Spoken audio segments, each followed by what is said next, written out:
वैवाहिक बलात्कार marital rape यानी कि वैवाहिक स्थिति के दौरान पति द्वारा अपनी पत्नी के साथ उसकी इच्छा के विरुद्ध विदाउट हर कंसेंट उसके साथ शारीरिक संबंध बनाना, सेक्सुअल इंटरकोर्स करना, ये कहलाता है वैवाहिक स्थिति के दौरान बलात्कार मैरिटल रेप। तो फ्रेंड्स, इसी लीगल टॉपिक को आज हम डिस्कस करने जा रहे हैं। क्या इसके संबंध में प्रोविज़न है? क्या ऐसा यदि पति करता है तो उसे कोई सज़ा दी जाएगी या नहीं दी जाएगी? इसके संबंध में हमारा लीगल जस्टिस सिस्टम क्या कहता है? तो फ्रेंड्स, इसके संबंध में एक public interest litigation Delhi high court में दाखिल की गई। ये दाखिल की गई रिट फाउंडेशन के द्वारा और all India democratic women association के द्वारा। तो फ्रेंड्स, इसमें क्या इन्होंने इस PIL में मांग की, क्योंकि ऐसे कई मामले जो इन्होंने बताए इस रिट पिटीशन में, इस PIL में, कि ऐसे कई मामले यहाँ पर सामने आ रहे हैं कि पत्नी बीमार होती है, वाइफ की तबीयत ठीक नहीं होती है और पति तब भी अपनी पत्नी के साथ ज़बरदस्ती शारीरिक संबंध करता है, बनाता है। और यहाँ पर जब पत्नी की इच्छा नहीं होती है उसके साथ तरह तरीके से, अलग अलग तरीके से यहाँ पर शारीरिक संबंध बनाता है, तो अपनी पत्नी की इच्छा के विरुद्ध वो नहीं चाह रही है तो भी शारीरिक संबंध बनाता है, जिससे कि पत्नी को बहुत कष्ट होता है, क्योंकि किसी की इच्छा नहीं है और आपके उसके साथ इस तरीके से शारीरिक संबंध बनाएंगे, चाहे मेल हो चाहे फीमेल हो, तो उसे यहाँ पर बहुत ही ज़्यादा मेंटली और फिजिकली यहाँ पर हार्म होता है। तो यही सब यहाँ पर तर्क दिए गए, क्योंकि इसमें चुनौती दी गई 375 का जो एक्सेप्शन है, जो यहाँ पर 375 का एक्सेप्शन है उसको मैं यहाँ पर आपको पढ़ देता हूँ कि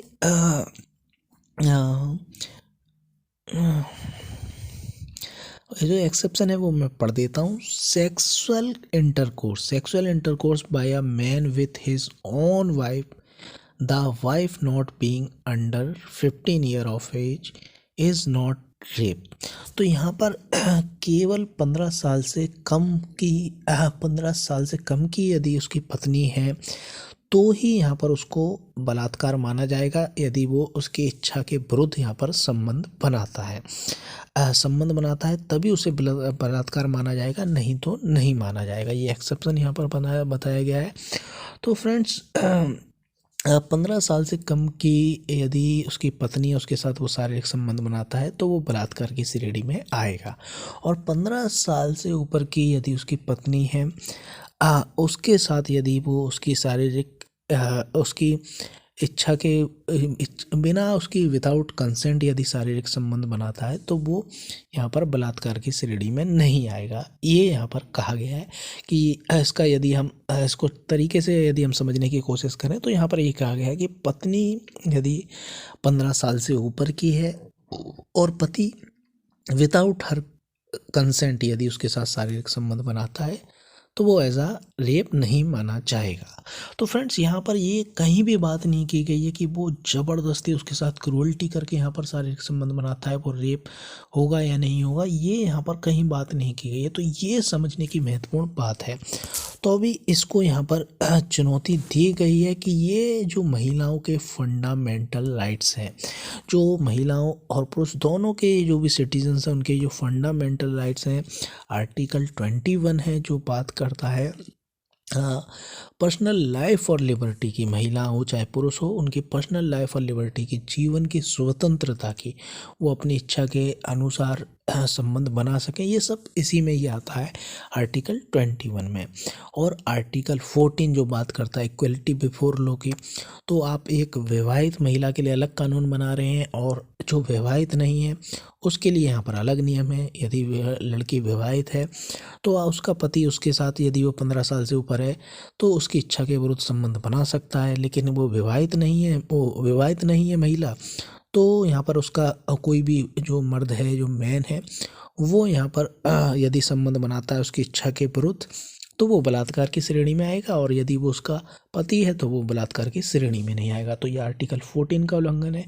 आर्टिकल 15 का जो बात करता है जेंडर, जो no person shall be discriminate on the ground of religion race caste, तो उसका भी यहाँ पर उल्लंघन है। आर्टिकल 19 की यहाँ पर उल्लंघन है। तो इन आर्टिकल्स जो व्यक्ति के फंडामेंटल राइट्स हैं उनके आधार पर इसे यहाँ पर चुनौती दी गई। जो ये प्रोविज़न है 375 ऑफ इंडियन पीनल कोड में, एक बार पढ़ देता हूँ। In relation to the bunch of the petition seeking the criminalisation of the marital rape, तो इसको क्राइम बनाया जाए इसके लिए पिटीशन दाखिल की जा रही हैं। The Delhi high court has been told, Delhi high court के सामने ये कहा गया by 2 of the petitioners that the marital rape exception provided under section 375 of Indian penal code violates a women's right to dignity, personal and the sexual autonomy, and her right to self-expression and incident under the constitution। तो यहाँ पर जो महिला के जो fundamental rights हैं उसका ये उल्लंघन करता है, जो 375 का ये एक्सेप्शन है। और जो महिला की जो पर्सनल और सेक्सुअल ऑटोनोमी है, स्वायत्ता है, उसकी जीने की अपनी इच्छा है, उसके खिलाफ है। और उसकी डिग्निटी है and her right to self expression, कि अपने आप को वो खुद ही अपनी इच्छा के अनुसार कार्य करे, उसके खिलाफ है। तो फ्रेंड्स ये स्पष्ट तौर पे दिखाई दे रहा है कि चाहे मर्द हो चाहे औरत हो, यदि उसकी इच्छा के विरुद्ध उसके बॉडी, उसके शारीरिक संबंध, उसके बॉडी को टच किया जाता है तो उसे बुरा ही लगेगा, और उसे बहुत ही ज़्यादा मेंटली और फिजिकली दोनों तौर से उसके हार्म पहुंचता है। तो फ्रेंड्स यहाँ पर तरह तरीके से यहाँ पर ये सब तर्क दिए गए संविधान से जुड़े हुए कि किस तरीके से जो फंडामेंटल राइट हैं उसका ये वायलेशन करता है। और इसी के साथ ही यहाँ पर क्या दी गई, तो कई देशों के यहाँ पर जो सुप्रीम कोर्ट्स हैं, उन्होंने इसके संबंध में क्या कहा कि पति इस तरीके से ज़बरदस्ती संबंध बनाता है, तो उसके संबंध में यहाँ पर क्या कहा गया वो हम देख लेते हैं। तो फ्रेंड्स यहाँ पर ये तर्क दिया गया कि अक्सर वैवाहिक बलात्कार के मामले होते हैं परंतु कोई भी उनकी मदद नहीं करता है, ना ही उनके माता पिता, ना ही पुलिस उन पर हंसती है कि आप कैसे आ सकते हैं, आपके पति द्वारा आपके साथ बलात्कार कैसे किया जा सकता है, पति को तो ये अधिकार है। तो इस तरीके के उसे तर्क दिए जाते हैं जब पत्नी अपनी कंप्लेंट करती है अपने परिवार वालों से, पुलिस के समक्ष, अधिकारियों के समक्ष, तो इस तरीके के यहाँ पर तर्क दिए जाते हैं। पति के द्वारा बेरहमी से अपनी पत्नी के साथ बलात्कार किया जाता है, जिसके परिणाम स्वरूप उसे काफ़ी चोट आती है। और इसमें यहाँ पर ये भी तर्क दिया गया कि हाउस ऑफ लॉर्ड्स का यहाँ पर एग्जाम्पल दिया गया कि किस तरीके से हाउस ऑफ लॉर्ड्स ने एक पुराने कॉमन लॉ रूल को उलट दिया, जो ये मानता था कि विवाह स्वयं ही संभोग के लिए सहमति होती है, कि यदि विवाह कर लिया है तो महिला ने ये सहमति देती है कि वो विवाह के दौरान कभी भी, जब तक वो जीवित है, विवाह हुआ और विवाह के बाद कभी भी पति उसके साथ संबंध बना सकता है, चाहे वो हाँ बोले चाहे ना बोले, उसने ये सहमति पहले से ही दे दी है, स्वतः ही सम्मति दे दी है। तो ये माना जाता था, इस नियम को हाउस ऑफ लॉर्ड्स ने बदल दिया। यह माना कि एक पति को अपनी पत्नी के बलात्कार या बलात्कार के प्रयास का दोषी ठहराया जा सकता है। तो ये यहाँ पर हाउस ऑफ लॉर्ड्स ने यहाँ पर कहा। नेपाल के सुप्रीम कोर्ट का भी यहाँ पर हवाला दिया गया कि नेपाल के सुप्रीम कोर्ट ने क्या कहा। तो नेपाल के सुप्रीम कोर्ट ने ये कहा कि विवाह का मतलब महिलाओं को गुलाम बनाना नहीं है। इस प्रकार महिलाएं शादी के कारण अपने मानवाधिकार नहीं खोती हैं। मतलब कि महिला यदि शादी कर ले तो क्या उनके मानवाधिकार ख़त्म हो जाएंगे? नहीं, मानवाधिकार उनके बने रहते हैं। तो मतलब जो फंडामेंटल राइट्स हैं उनके बने ही रहते हैं। जब तक एक व्यक्ति एक इंसान बनकर रहता है, वह उन जन्मजात और प्राकृतिक मानव अधिकारों को प्रयोग करने का अधिकार रखता है।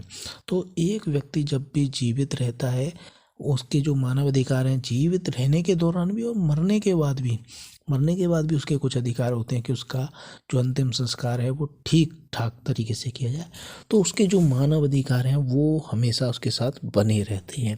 ये कहना कि पति शादी के बाद अपनी पत्नी का बलात्कार कर सकता है, स्वतंत्र अस्तित्व, आत्मसम्मान के साथ जीने का अधिकार और आत्म निर्णय के अधिकार से इनकार करना होगा। तो यदि इस तरह से यदि मना किया जाता है कि यह कहना कि पति शादी के बाद अपनी पत्नी का बलात्कार कर सकता है, ये महिला की डिग्निटी, उसके आत्मसम्मान के खिलाफ होगा, उसकी स्वतंत्रता के खिलाफ होगा, ये यहाँ पर कहा गया। तो बहुत ही महत्वपूर्ण बात है दोस्तों, ये खबर है तो इसके संबंध में बहुत सोच समझ के कानून बनाने की ज़रूरत है। तो फ्रेंड्स, आपकी इसके बारे में क्या राय है कि जो पति के द्वारा अपनी पत्नी की इच्छा के विरुद्ध विदाउट हर कंसेंट ही उसके साथ शारीरिक संबंध बनाए जाते हैं, वो बलात्कार की श्रेणी में आना चाहिए या नहीं? कमेंट बॉक्स में कमेंट करके ज़रूर बताएं।